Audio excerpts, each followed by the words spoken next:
The Dog by Banjo Paterson. The dog is a member of society who likes to have his day's work, and who does it more conscientiously than most human beings. A dog always looks as if he ought to have a pipe in his mouth and a black bag for his lunch, and then he would go quite happily to office every day. A dog without work is like a man without work, a nuisance to himself and everybody else. People who live about town and keep a dog to give the children dads and to keep the neighbors awake at night, imagine that the animal is fulfilling his destiny.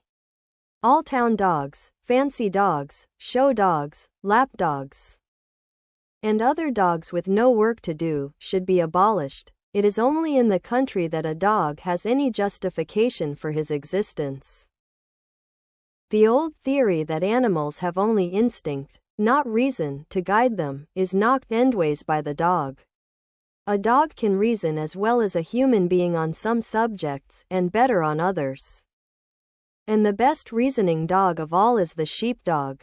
The sheepdog is a professional artist with a pride in his business. Watch any drover's dogs bringing sheep into the yards. How thoroughly they feel their responsibility, and how very annoyed they get if a stray dog with no occupation wants them to stop and fool about. They snap at him and hurry off, as much as to say, "You go about your idleness. Don't you see this is my busy day?" Sheepdogs are followers of Thomas Carlyle. They hold that the only happiness for a dog in this life is to find his work and to do it. The idle, dilettante, non-working, aristocratic dog they have no use for.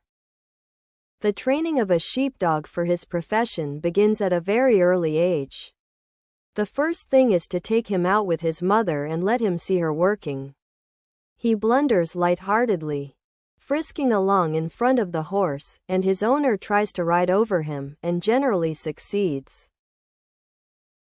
It is amusing to see how that knocks all the gas out of a puppy, and with what a humble air he falls to the rear and glues himself to the horse's heels, scarcely daring to look to the right or to the left, for fear of committing some other breach of etiquette. He has had his first lesson, to keep behind the horse until he is wanted. Then he watches the old slut work, and is allowed to go with her round the sheep. And if he shows any disposition to get out of hand and frolic about, the old lady will bite him sharply to prevent his interfering with her work. By degrees, slowly, like any other professional, he learns his business. He learns to bring sheep after a horse simply at a wave of the hand, to force the mob up to a gate where they can be counted or drafted, to follow the scent of lost sheep, and to drive sheep through a town without any master. One dog going on ahead to block the sheep from turning off into by streets while the other drives them on from the rear. How do they learn all these things? Dogs for show work are taught painstakingly by men who are skilled in handling them, but after all, they teach themselves more than the men teach them.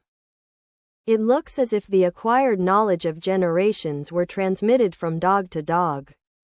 The puppy, descended from a race of sheepdogs, starts with all his faculties directed towards the working of sheep. He is half-educated as soon as he is born. He can no more help working sheep than a born musician can help being musical, or a Hebrew can help gathering in shekels. It is bred in him. If he can't get sheep to work, he will work a fowl.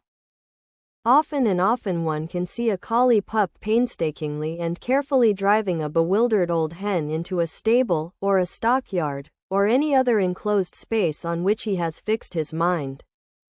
How does he learn to do that? He didn't learn it at all. The knowledge was born with him. When the dog has been educated, or has educated himself, he enjoys his work, but very few dogs like work in the yards. The sun is hot, the dust rises in clouds, and there is nothing to do but bark. Bark, bark, which is all very well for learners and amateurs, but is beneath the dignity of the true professional sheepdog. When they are hoarse with barking and nearly choked with dust, The men lose their tempers and swear at them, and throw clods of earth at them, and sing out to them, "Speak up, blast you." Then the dogs suddenly decide that they have done enough for the day. Watching their opportunity, they silently steal over the fence, and hide in any cool place they can find. After a while the men notice that hardly any are left, and operations are suspended while a great hunt is made into outlying pieces of cover, where the dogs are sure to be found lying low and looking as guilty as so many thieves. A clutch at the scruff of the neck, a kick in the ribs, and they are hauled out of hiding places, and accompany their masters to the yard, frolicking about and pretending that they are quite delighted to be going back, and only hid in those bushes out of sheer thoughtlessness.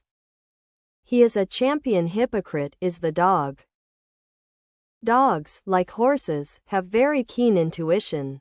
They know when the men around them are frightened, though they may not know the cause. In a great Queensland strike, when the shearers attacked and burned Dagworth Shed, some rifle volleys were exchanged. The air was full of human electricity, each man giving out waves of fear and excitement. Mark now the effect it had on the dogs. They were not in the fighting, nobody fired at them, and nobody spoke to them, but every dog left his master, left the sheep, and went away to the homestead. About 6 miles off, there wasn't a dog about the shed next day after the fight. The noise of the rifles had not frightened them, because they were well accustomed to that. The same thing happened constantly with horses in the South African War. A loose horse would feed contentedly while our men were firing. But when our troops were being fired at, the horses became uneasy, and the loose ones would trot away. The excitement of the men communicated itself to them. Dogs have an amazing sense of responsibility. Sometimes, when there are sheep to be worked, an old slut who has young puppies may be greatly exercised in her mind whether she should go out or not. On the one hand, she does not care about leaving the puppies; on the other, she feels that she really ought to go rather than allow the sheep to be knocked about by those learners. Hesitatingly, with many a look behind her, she trots out after the horses and the other dogs. An impassioned appeal from the head boundary rider, "Go back home." Will is treated with the contempt it deserves. She goes out to the yards, works perhaps half the day, and then slips quietly under the fences and trots off home, contented.